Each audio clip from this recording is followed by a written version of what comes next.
The fire alarm went off in the Simpson household. Homer quickly woke up his family. Lisa stared at the walls covered with trophies and hesitated, unable to decide which one to take. Bart, on the other hand, had no such worries. He grabbed the dog and ran out. The whole family squeezed into Homer's car, only to find there was no fire at all. It turned out Homer had pulled the alarm just to trick them into going to the beer festival. Bart and Lisa tried to get out, but they found Homer had removed the door handles. Soon, the Simpsons arrived at the beer festival. Before entering, every car had to designate a driver, the person responsible for driving. Everyone home would be locked in a cage to make sure she didn't sneak any drinks. Even though the kids weren't allowed to drink, they could still experience what it felt like to be drunk. Bart was strapped to a spinning space chair, and when he got off, his gait and posture were exactly like a drunk person's. The main event of the festival was a mixology contest. The three contestants of the day were a muscular guy, a woman carrying a heavy load, and finally Moe. Despite Moe's top-notch pouring skills, he was no match for the woman next to him. To keep things fair, the final tiebreaker would be a drunk toss competition to decide the winner. The scrawny Moe couldn't even lift Barney, so he had to use a spiked stick to give his friend a little boost. He thought he was going to lose, but Barney's tongue worked wonders. Okay, 1, 2, 3.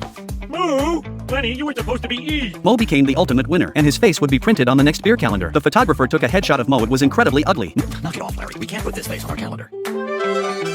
Moe went back to his bar and waited anxiously. Homer finally brought home the latest beer calendar, but when Moe opened it, he found his photo was covered with sticker after sticker. Not just one layer. Moe peeled off the last sticker, and the photo underneath was absolutely hideous. Oh my God, it's worse than I thought.